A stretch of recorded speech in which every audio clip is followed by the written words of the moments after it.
நீண்ட நாட்களாக எதிர்பார்க்கப்பட்ட ஜிசிசி யூனிஃபைடு விசா, அதாவது 6 ஜிசிசி நாடுகளையும் உள்ளடக்கிய ஒருங்கிணைந்த சுற்றுலா விசா விரைவில் தொடங்கப்படும் என அதிகாரப்பூர்வ அறிவிப்பு வெளியானது.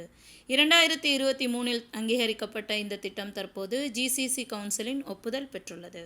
விசா வழங்கப்படும் சரியான வெளியீட்டு தேதி இன்னும் உறுதிப்படுத்தப்படவில்லை என்றாலும் அதன் இறுதி திட்டமிடல் கட்டத்தில் உள்ளதாகவும், விரைவில் இந்த திட்டம் செயல்படுத்தப்படும் என்றும் எதிர்பார்க்கப்படுகிறது. அதிகாரப்பூர்வமாக ஜிசிசி கிராண்ட் டூர் விசா என்று பெயரிடப்பட்ட இந்த புதிய விசா திட்டத்தின் மூலம் ஐக்கிய அரபு Emirates, Saudi Arabia, Qatar, Bahrain, Kuwait, Oman போன்ற 6 நாடுகளுக்கு ஒரே ஒரு விசா விண்ணப்பம் போதுமானது. இந்த விசாவின் இறுதி விதிமுறைகள் இன்னும் உறுதிப்படுத்தப்பட்டு வரும் நிலையில் சில எதிர்பார்க்கப்படும் அம்சங்கள் மற்றும் எப்படி விண்ணப்பிக்க வேண்டும் என்பதை விரிவாக பார்க்கலாம். இந்த விசா ஒரு விசாவுடன் பல நாடுகளுக்கான அணுகுகளை அனுமதிக்கிறது. இந்த விசா சுற்றுலா மற்றும் குடும்ப வருகைகளுக்கு செல்லுபடியாகும். ஆன்லைன் விண்ணப்பம் மட்டுமே இதற்கு போதுமானது.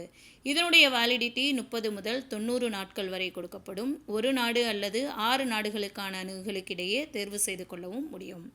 மேலும் ஜிசிசி கிராண்ட் டூர் விசா நீடிக்கக்கூடியதாகவும் இருக்கும். அதோடு குறைந்த செலவுகளையும் கொண்டிருக்கும் என்றும் எதிர்பார்க்கப்படுகிறது. இந்த விசா அப்ளை செய்வதற்கு பாஸ்போர்ட் வேலிடிட்டி குறைந்தது 6 மாதங்கள் செல்லுபடியாகும் வரை வைத்திருக்க வேண்டும். பூர்த்தி செய்யப்பட்ட ஆன்லைன் விண்ணப்ப படிவம், சமீபத்திய பாஸ்போர்ட் அளவு புகைப்படம், தங்குமிடம் சான்று, ஹோட்டல் முன்பதிவுகள் அல்லது அழைப்பு கடிதம், மருத்துவ தேவைகளை உள்ளடக்கிய பயண காப்பீடு, நிதி சான்று, வங்கி அறிக்கைகள் அல்லது ஒத்த ஆவணங்கள், திரும்ப செல்வதற்கான பயணச்சீட்டு அதாவது ரிட்டர்ன் டிக்கெட், நேஷனாலிட்டி மற்றும் பயண திட்டங்களை பொறுத்து இறுதி பட்டியல் மாறுபடலாம் என்பதும் குறிப்பிடத்தக்கது.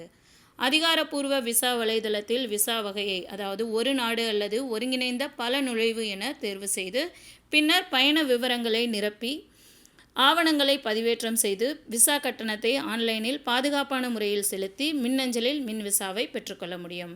விமான நிலைய சோதனைக்கு டிஜிட்டல் காப்பி அல்லது அச்சிடப்பட்ட விசா பேப்பர் வைத்திருக்க வேண்டும். இந்த ஒருங்கிணைந்த விசா பயணிகளுக்கு மட்டுமல்ல, வளைகுடா முழுவதும் சுற்றுலா மற்றும் பொருளாதார வளர்ச்சியை அதிகரிக்கவும் பெரும் பங்களிக்கும் என கூறப்படுகிறது. ஹோட்டல் தங்குமிடங்கள், விமான போக்குவரத்து, சில்லறை விற்பனை செலவு மற்றும் கலாச்சார பரிமாற்றம் என பல நன்மைகளை கருத்தில் கொண்டு இந்த விசா வடிவமைக்கப்பட்டுள்ளது என்பதாகவும் கூறப்படுகிறது. மேலும் இதுபோன்ற தகவல்களுக்கு சவுதி நியூஸ் சேனலுடன் இணைந்திருங்கள். நன்றி.